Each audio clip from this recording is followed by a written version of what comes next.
Bien, pasamos ahora entonces ahora a este nuevo salmo, el Salmo 66, terror y alegría.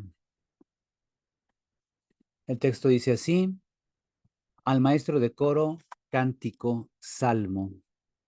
Aclama a Dios, oh tierra toda, alabad su nombre glorioso. Compone para él una alabanza gloriosa. Di a Dios, cuán terribles son tus obras. Por la grandeza de tu poder, tus enemigos te honran. Toda la tierra se postre delante de ti, te alabe, alabe tu nombre. Vengan y vean las obras de Dios, terrible en su obrar sobre los hombres. Él cambió el mar en tierra firme, pasaron a pie el río. Ánimo, en él exultamos. Él domina desde su fortaleza eterna, sus ojos vigilan sobre las naciones. Los rebeldes no se levantan contra él. Bendigan, oh pueblos, a nuestro Dios, hagan sonar a plena voz su alabanza. Es Él quien nos ha hecho revivir y nos ha dejado vacilar nuestros pasos, y no ha dejado vacilar nuestros pasos. Dios, tú nos has puesto a la prueba, nos has purificado como se hace con la plata, nos has hecho entrar en una red, has colocado un peso a nuestros costados. Has hecho cabalgar hombres sobre nuestras cabezas. Hemos pasado por el fuego y por el agua, pero al final nos has hecho salir hacia la abundancia. Entraré en tu casa con holocaustos, a ti cumpliré mis votos, pronunciados por mis labios, prometidos por mi boca en mi angustia. Te ofreceré holocaustos gordos con el humo fragante de carneros. Te inmolaré toros y machos cabríos. Vengan, escuchen todos ustedes que temen a Dios, y narraré cuanto ha hecho por mí. A él he gritado con mi boca, el canto estaba sobre mi lengua. Si hubiera deseado el mal con el corazón, el Señor no me habría escuchado. Pero Dios ha escuchado, ha puesto atención a la voz de mi oración. Bendito Dios, que no ha rechazado mi oración, ni ha alejado de mí su fidelidad. Bien, pues esta composición, a primera vista, bastante sencilla, escrita utilizando módulos y motivos tradicionales. Es original, quizás solo por la curiosa imagen del hombre que caracolea cabalgando sobre nuestras cabezas, que ha sido objeto de varios análisis por los exégetas. En realidad, el Salmo es un texto unitario, pero con múltiples voces y registros, posiblemente diseñado para solista y coro, perteneciente al género literario del agradecimiento en el contexto del templo y su liturgia. Presenciamos una serie de intervenciones, todas comenzando con una invitación a la alabanza y centradas en la celebración de la acción histórica de Dios por la salvación.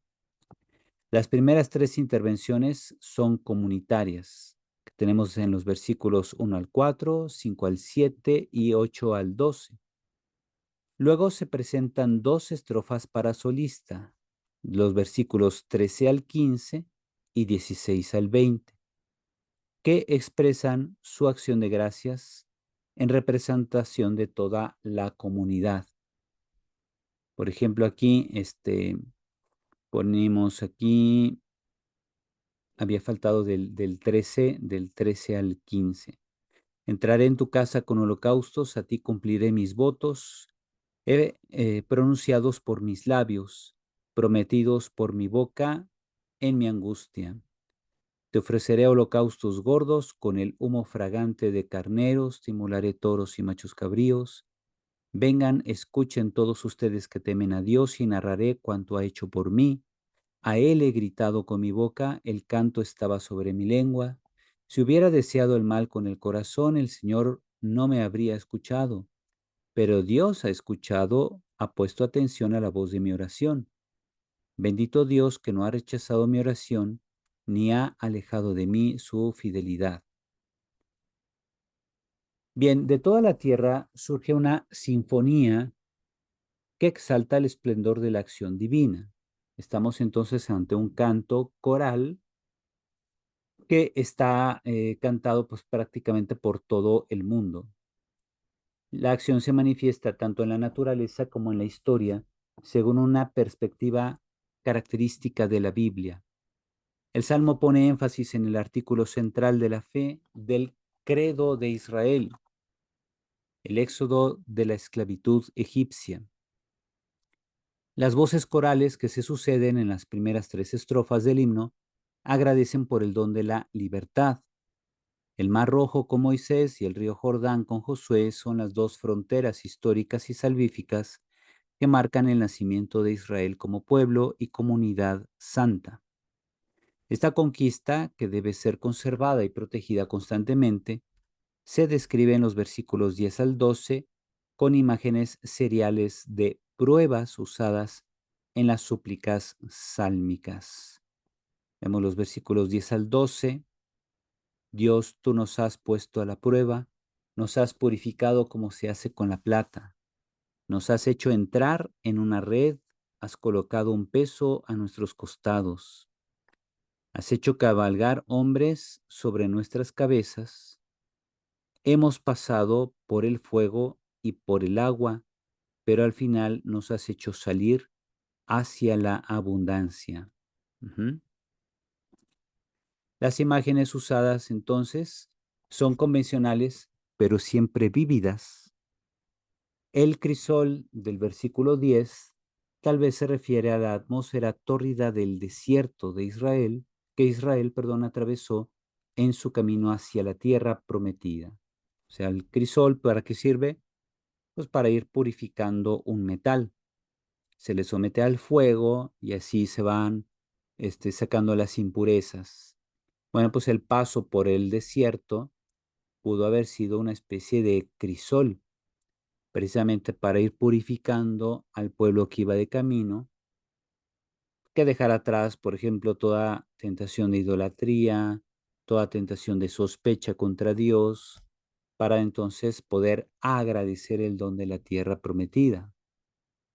Las emboscadas mencionadas en el versículo 11, aunque pertenecen al simbolismo cazador y militar, parecen aludir a los asaltos de varias tribus beduinas durante la marcha por el desierto sinaítico y transjordánico. O sea, cuando los israelitas atravesaban la península del Sinaí y llegaban a la región de Transjordania, ahí por donde está el monte Nebo y donde murió Moisés y fue enterrado, antes de entrar a la tierra prometida por Jericó.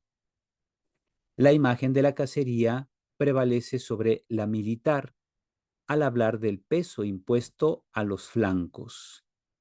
La víctima atrapada en la red y rodeada por plomos que la inmovilizan evoca mejor el drama de Israel esclavo en Egipto. O sea, no solamente estaban en la red del cazador, sino que además estaban inmovilizados. La técnica para inmovilizar a una presa era colocándole pesos laterales una vez que había caído en la red y así pues queda atrapada, no puede salir, por más que se esfuerce, queda más hundida en la red con los pesos que han caído y que pues le hacen imposible hacer un esfuerzo de escape. Más pintoresca es la representación oriental de la llamada cabalgata sobre las cabezas, una sutil conexión entre las aguas caóticas del Mar Rojo y los ejércitos triunfales del faraón, peligros de los cuales solo Dios podía liberar. El vencedor que pone el pie sobre el cuello del vencido es un acto de total supremacía, en un acto, perdón, de total supremacía, es una imagen frecuente en el arte mesopotámico y en las narraciones bíblicas. También se puede ver en Josué, en Salmo 110 y en el segundo libro de Macabeos 3:25. La última prueba se representa a través de los polos cósmicos del fuego y del agua, símbolos de todas las gradaciones intermedias de sufrimientos y dificultades. Esto recuerda pasajes como el fuego de Taberá, mencionado en Números 11, 1 al 2, o las aguas de Meribá, en Números 20, 1 al 11. La promesa divina de acompañamiento y protección se resume en Isaías 43, versículos 2 y 3, que dice: Si pasas por las aguas, yo estaré contigo. Si por ríos, no te ahogarás. Si caminas por el fuego, no te quemarás, y las llamas no te abrazarán, porque yo soy Yahvé, tu Dios, tu Salvador. Ujú. Fíjense cómo va manejando el autor la certeza de la compañía y protección de Dios en medio de la adversidad, que viene representado como aguas caudalosas o como un fuego que puede quemar. Ujú. A partir del versículo 13 aparece un yo litúrgico. Se pasa entonces del coro del mundo al canto del solista, que podría referirse a un líder de la asamblea cultual, tal como un rey, un príncipe o un sacerdote que dirige la liturgia. Es probable que se trate de un representante político, ya que el holocausto del macho cabrío, añadido a los de toros y carneros mencionados en el versículo 15, es un sacrificio real típico, o sea, pertenece a la realeza, como se lee en números 7:11 y 7:88. Esta voz solista agradece a Dios en nombre de todos por el don de la libertad, un signo de la constante atención y cercanía del Señor a su pueblo. Y que, como se ve, pues tal parece que en el versículo 13 podría ser la voz del rey que en nombre del pueblo agradece a Dios su cercanía. La importancia del templo, llamado aquí tu casa, en el versículo 13, y la importancia de la liturgia es evidente. El acto sacramental incluye todos los sacrificios solemnes presentados en el libro del Levítico, considerados como el cumplimiento de un voto solemne. El pasado se evoca solo a través del momento en que se hizo la promesa del voto en caso de liberación. Ahora que la libertad es una realidad, es justo bendecir a Dios que no ha rechazado la oración y no ha alejado su fidelidad. Desde una perspectiva cristiana, el agradecimiento del salmista se dirige a un evento concreto que ha demostrado una vez más la presencia eficaz del Salvador. Sin embargo, el canto coral de la primera parte recuerda que todo acto salvífico en la historia es una continuación y actualización del gesto primario y constitutivo del éxodo, es decir, de que Dios ha liberado a su pueblo de la condición de esclavitud para hacerlo su pueblo. Ahora, esto es similar a cómo la muerte y resurrección de Cristo son la fuente continua de toda salvación en la historia. Porque Cristo murió por nosotros, es decir, por nuestro bien.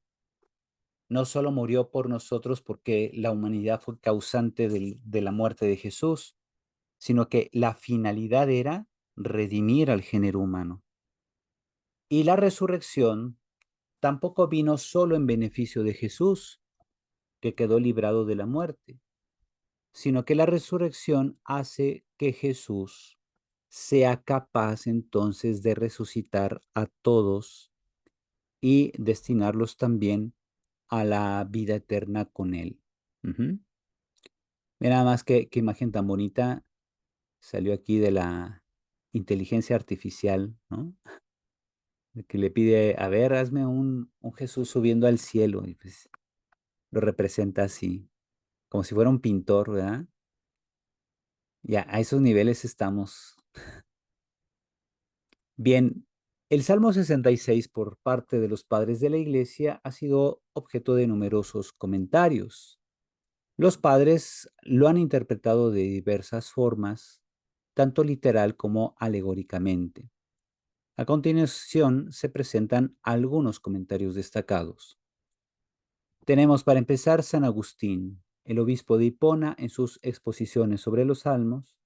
interpreta el Salmo 66 como un llamado a todas las naciones para que alaben a Dios. Ve en este salmo una profecía de la universalidad del Evangelio y la misión de la Iglesia de llevar la salvación a todos los pueblos.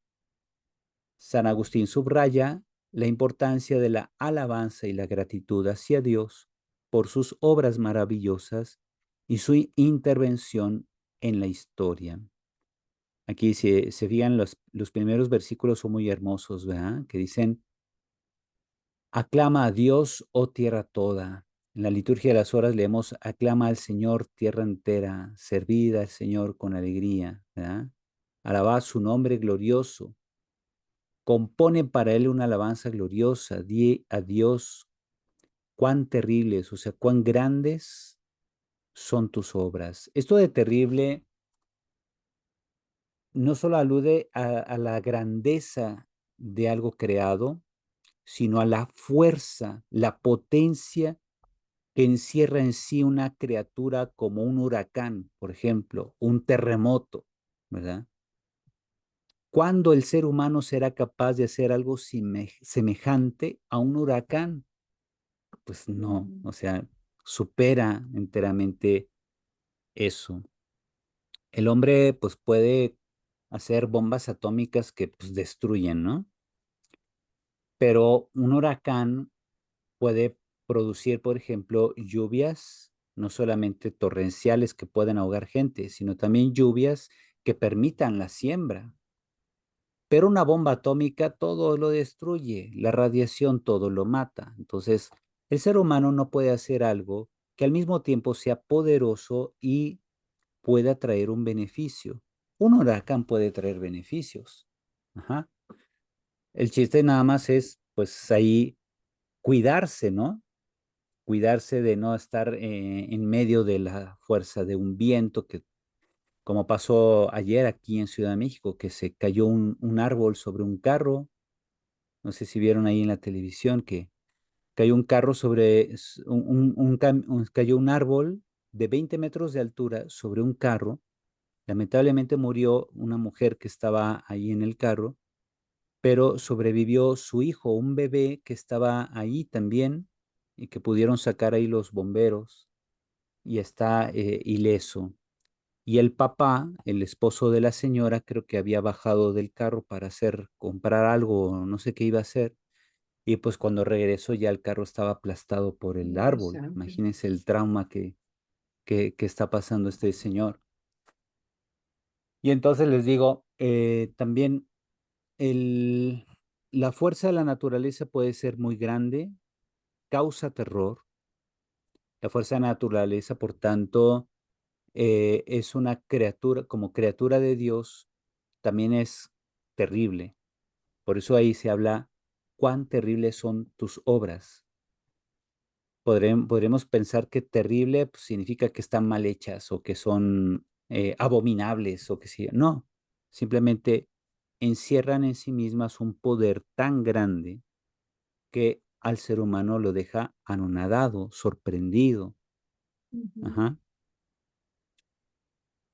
Por eso dice después, por la grandeza de tu poder, tus enemigos te honran. Ujú.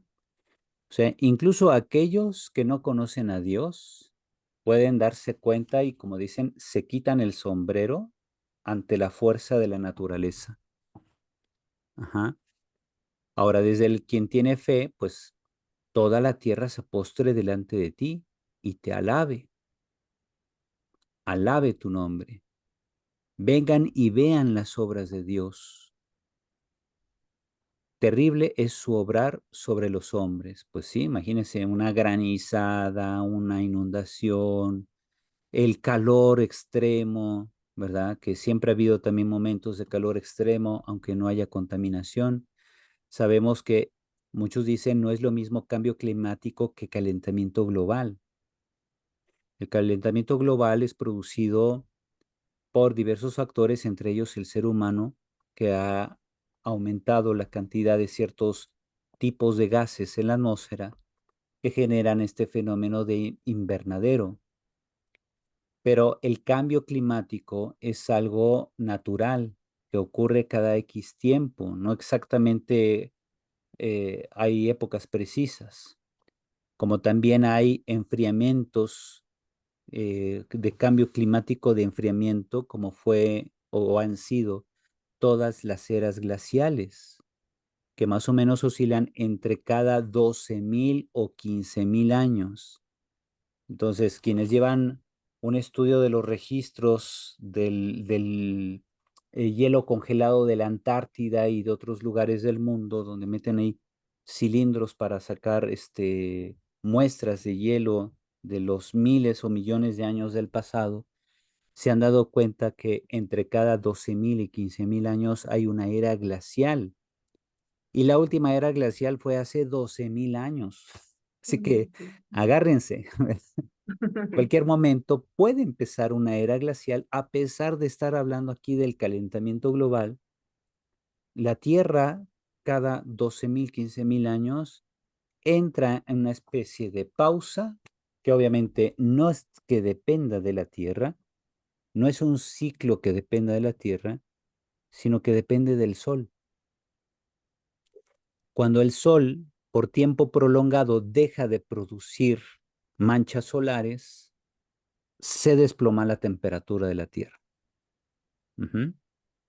Y entonces, bueno, en aquellos tiempos no había quien registrara las manchas solares del Sol, pero sí se sabe que en, ¿qué siglo fue? Creo que en el siglo XVII, déjenme ver por acá, si lo ponemos incluso aquí en el chat GPT, este, podemos preguntarle aquí, miren, a ver, ¿cuándo fue la última micro era de hielo que congeló el río Támesis en Londres? A ver si nos pone ahí. Ahí está, miren. Ocurrió durante el periodo conocido como la Pequeña Era de Hielo, que abarcó aproximadamente los siglos XIV al XIX. El río Támesis se congeló en varias ocasiones durante este periodo.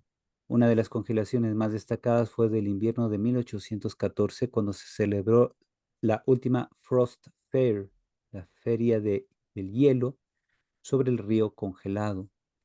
Esta fue la última vez que el Támesis se congeló lo suficiente como para soportar el peso de las personas y las estructuras temporales de la feria. Ahora podemos preguntarle, ¿cuál fue la causa de esa pequeña, sí, pequeña era de hielo? Dice, un periodo de enfriamiento se debió a la actividad solar reducida. Ahí está.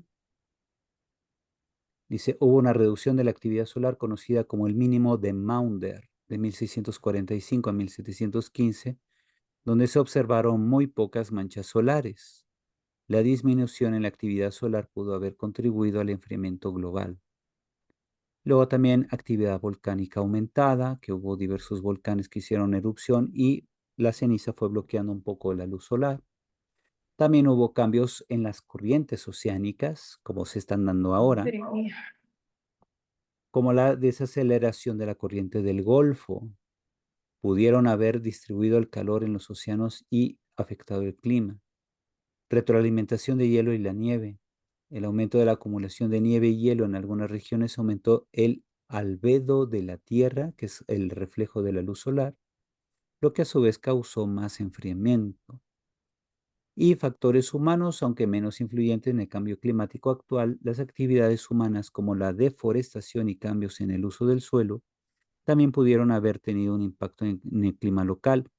Pero este impacto en aquel tiempo pues, pudo haber sido quizá del 0.5%, ¿no? Pero el factor principal es siempre las manchas solares. Cuando el sol reduce su actividad, ¡pum!, se desploma la temperatura en la Tierra. Cuando el sol aumenta su actividad, se puede dar los fenómenos como vimos el 10 de mayo, de las auroras boreales, y uno dice, ay, qué bonitos se ven. Pues sí, pero si viene una explosión solar mayor, pues nos podemos quedar incluso sin electricidad, como ocurrió con el fenómeno Carrington, ¿ya?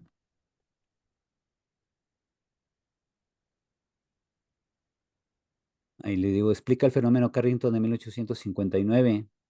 Y ahí qué pasó, que hubo super explosiones solares, la super tormenta solar, que afectó a toda la Tierra y provocó auroras que se vieron incluso en el Caribe, ¿se imaginan?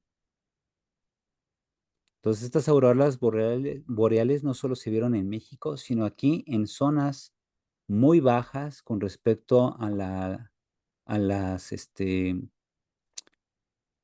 pues, a la latitud de los polos, ¿no? Hubo interferencias en el telégrafo y ahí viene, por ejemplo, esta información, pues esta la copio y se las pego aquí en el chat por si quieren tenerla ahí disponible para todos en la reunión. Nada más que me pone un límite de texto. Vamos a poner,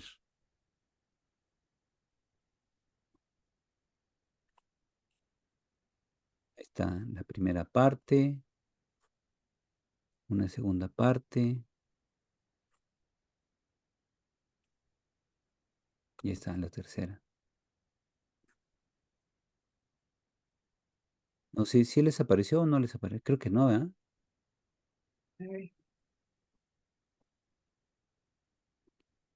Si no, aquí se las copiamos en el chat de grupo.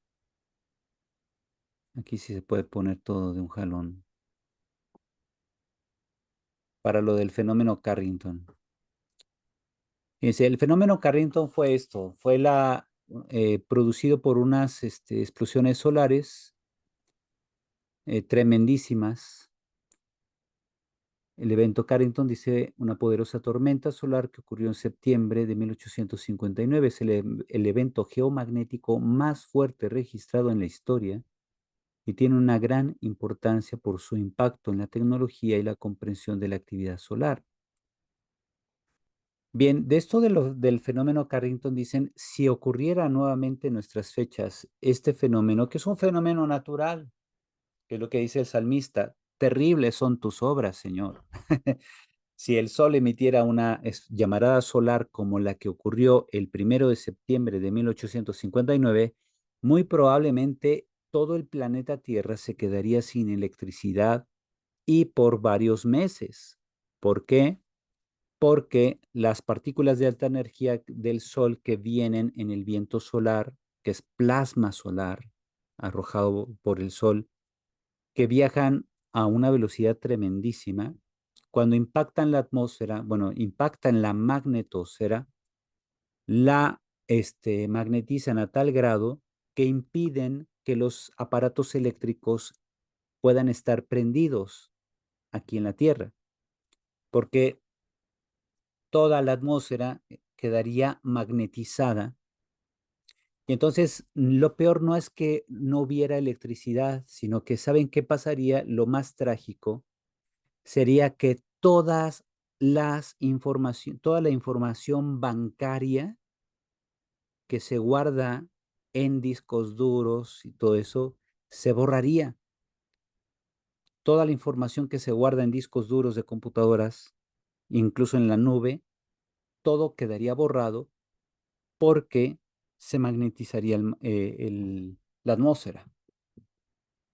Por poner un ejemplo, si esto fuera un disco duro portátil y yo lo pongo al lado de una, ¿cómo le llaman? Una bocina muy grande, como para poner música en una fiesta. Las bocinas tienen un magneto tremendísimo. Ajá, tienen un imán muy fuerte. Si yo pongo un disco duro junto a un imán muy fuerte, el disco duro se borra. Se le borra toda la información por efecto del magnetismo. Igual si yo agarro mi tarjeta de crédito y la pego a un magneto, se borra la información de la tarjeta. No, no de mi cuenta bancaria, pero sí la tarjeta de crédito ya no me sirve. Tengo que pedir otra al banco. Se magnetiza y ya valió. Bueno, pues imagínense. Eso es a lo que dice el salmista, Señor, terribles son tus obras. O como diría alguien, incluso no recuerdo qué personaje en una película mexicana siempre decía, no somos nada, ¿verdad? No sé si alguien de ustedes se acuerda que había un personaje de películas mexicanas de esas que luego pasan en la televisión, ¿no? De tiempos de allá de Pedro Infante, que siempre decía, no somos nada. Eso es lo que dice el salmista, efectivamente. La naturaleza es tan grande y poderosa que nos pone en nuestro lugar. Ujú. Nos hace recordar, pues, precisamente lo pequeño que es nuestra vida. Ujú. Bien, viendo ahora, pues, las aportaciones de los grandes padres de la iglesia, decíamos entonces, San Agustín, pues, desarrolla o subraya la importancia de la alabanza, la gratitud hacia Dios por sus obras y su intervención en la historia. San Jerónimo, el gran traductor de la Vulgata, en sus traducciones y comentarios sobre los salmos, enfatiza la importancia de la purificación y la liberación mencionadas en el salmo. Él resalta cómo Dios escucha y responde a las oraciones de su pueblo y la necesidad de reconocer su poder y misericordia. San Jerónimo también destaca la dimensión comunitaria de la alabanza a Dios, invitando a toda la tierra a unirse a la adoración. Orígenes, por su parte, interpreta el Salmo como un cántico de liberación y gratitud, viendo en las pruebas mencionadas en el Salmo una purificación para la fe y la perseverancia de los creyentes. Orígenes considera que las referencias a las pruebas y las aguas son símbolos de las dificultades que enfrentan los cristianos y cómo a través de ellas se fortalece su relación con Dios. Dicho no, en pocas palabras, cuando enfrentemos una adversidad, en lugar de quejarnos, veamos que una adversidad es oportunidad para madurar en la fe. Ujú. San Juan Crisóstomo en sus homilías, el patriarca de Constantinopla, comenta que el Salmo 66 es una invitación a todas las personas a reconocer las obras de Dios y su justicia. Además, muestra la benevolencia de Dios y su deseo de que todos los pueblos lo conozcan y lo alaben. San Juan también resalta la idea de que las pruebas y tribulaciones son formas en que Dios purifica y fortalece a su pueblo. Hay con relación a la mención del crisol, ¿verdad? Donde metemos el oro fundido, pues que viene, si si yo hago un trabajo de minería, meto las piedras que contienen oro, pues hay que quemarlos para separar todas las impurezas y que ya me quede solo el oro. Ese es el trabajo de acrisolamiento. Y entonces de ahí, tanto los salmos como los padres de la iglesia, los grandes maestros de espiritualidad, siempre nos dicen, tenemos que dejarnos purificar como el oro en el crisol, porque así, atravesando la prueba del fuego y del temple, pues vamos adquiriendo fortaleza, nos vamos quitando las impurezas de nuestra vida interior para que nuestra vida interior luzca más, sea más consistente. Ajá. San Basilio el Grande, al comentar este salmo, San Basilio enfatiza la importancia de la unidad y la comunidad en la adoración a Dios, que se refleja en el Salmo 66, pues el texto llama a todos los pueblos a unirse en la alabanza, destacando la universalidad del mensaje divino. Este santo obispo también menciona que las obras de Dios, especialmente en la creación y la historia de Israel, son motivos constantes para la adoración y la gratitud. Estos comentarios de los padres muestran cómo interpretaron el Salmo 66 como un himno de alabanza universal y una llamada a la gratitud por las obras de Dios, así como una reflexión sobre la purificación y la liberación que Dios ofrece a su pueblo. ¿Cómo ven? Y así concluimos Padre, con ¿me este permite un salmo. comentario, por favor? Adelante, si Mire, quiere. ahora que estamos analizando y profundizando en los salmos, encuentra uno que todos tienen una relación entre sí, ya sean de súplica, de alabanza, porque por ejemplo, en el Salmo 5 dice: escucha, Señor, mi oración, considera mi pensamiento, atiende la voz de mi clamor, mi Rey y mi Dios. Y Ajá, en este salmo que estamos analizando, en el versículo 18, ahí nos dice: si hubiera visto la maldad en mi corazón, el Señor no me hubiera escuchado, ujú, pero Dios me escuchó y atendió la voz de mi plegaria. ¿Qué significa esto? Bueno, aquí yo encuentro esto, ¿verdad? De que nosotros tenemos que reconocer la maldad que hay en nuestro corazón ante Dios, y en esa situación, pues clamar a Él, ¿verdad? ajá. ¿Está de acuerdo? Sí, sí, claro. Muy bien. ¿Qué otras cosas podemos descubrir y que iluminan, por ejemplo, nuestra condición humana, nuestra condición como pueblo también? Con respecto a este salmo, vemos que no somos un pueblo aislado, ¿no? El pueblo Es, cristiano está por todo el mundo. Y en esta presencia del pueblo cristiano en el mundo, pues también nos identificamos con esta idea de que todo el mundo alabe al Señor, al menos no solo el pueblo judío, sino también nosotros como cristianos somos representación de la tierra entera que está invitada a aclamar a Dios. Fíjense cómo, por ejemplo, eh, cuando el Papa celebra una misa que tiene un carácter internacional, por ejemplo, ahí en Vaticano, generalmente se sugiere que la misa sea en latín, aun cuando se utiliza la modalidad este, de la misa nueva, la misa de Pablo VI, que es la que celebramos todos los días. El idioma sugerido es el latín. ¿Por qué? Porque el latín es el idioma oficial de la iglesia hasta el día de hoy.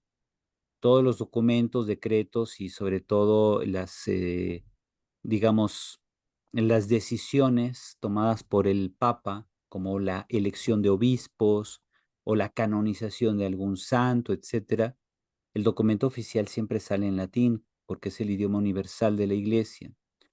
Entonces, cuando la gente celebra una misa en latín y en Vaticano, se experimenta una sensación de universalidad. Ujú. Más que el hacerlo en inglés, se hace en latín, que la iglesia ha utilizado el latín todos estos siglos, prácticamente desde el siglo III, siglo IV a la fecha, se ha utilizado este idioma como un idioma que crea esta sensación de universalidad. También, por ejemplo, la forma del rito. El rito romano, que se celebra en todo el mundo, donde hay Iglesia Católica Romana, es un rito que crea la sensación de estar en casa. Tú puedes ir a cualquier parte del mundo y entras en una iglesia. Si en esa iglesia si esa iglesia católica, te vas a sentir como en casa por el rito. Ajá, no te sientes ajeno. sí, Quizá de te acuerdo. cuesta ahí por la cuestión del idioma, ¿verdad? Porque ahora que se hacen las misas en lengua moderna, pues sí, te cuesta trabajo entender lo que están diciendo. Pero, por ejemplo, allí en Vaticano, la gente va a una misa con el Papa, se hace la misa en latín y además te dan tu librito, siempre dan un librito a todos los asistentes, donde vienen todas las lecturas y viene ahí el texto, si se hace el Evangelio en latín, por ejemplo, tienes el texto latín e italiano, ¿verdad? Porque es el idioma que comúnmente se habla en Roma, tienes la traducción. Eh, y ya si usas pues los celulares ahora, pues ya puedes tú pedir la traducción directa del texto, ¿no? Ya ven que hay aplicaciones que ya, por ejemplo, el traductor de Google ya te hace traducción automática del texto que le pongas así enfrente. Ajá, tienes aquí el texto, le pones aquí el celular y te aparece en la pantalla la traducción al español o al idioma que tú elijas. Ajá. Y bueno, pues ya esas barreras se están superando, ¿no? Pero aquí lo importante es ver cómo los humanos tenemos esta capacidad de crear ritos o un idioma común en los que, a pesar de ser de tantos lugares, nos sentimos unidos por un rito, por un idioma. Nos damos cuenta que somos de casa y aunque vayamos a otro lugar del mundo, nos sentimos como en casa gracias a la unidad del rito o de un idioma. Ujú. Y ahí Igual, entonces la iglesia. igual en una, perdón, padre, igual en una iglesia, una comunidad local, ahí es la unidad total, ¿verdad? Porque, por ejemplo, Ujú, podemos pertenecer a ciertos grupos, pero en la celebración de la Eucaristía, todos tenemos la misma intención, pues ya no estamos separados como grupos, ujú. ¿sí me explico? Sí, o sea, se comparte un mismo objetivo Así y es, la además unidad. es un rito que crea precisamente unidad. Ujú. Así es. Muy bien, entonces eso es algo que nos ayuda pues a comprender que no solamente estamos unidos por el hecho de ser humanos, por el hecho de ser católicos, sino también porque los ritos nos hacen experimentar en un mismo corazón, en un mismo sentir, nuestra relación con Dios. De ahí la importancia del carácter eclesial de los ritos. Ujú. Los ritos no son para que cada quien por su lado esté ahí rezando, sino que todos juntos, en un mismo sentir, alabemos a Dios. Ajá.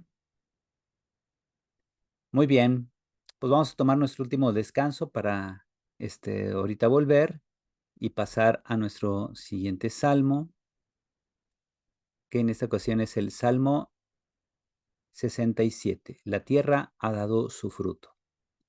Ajá. Entonces, quien quiera ir leyéndolo en el descanso, pues ya se va preparando. Ahorita nos vemos.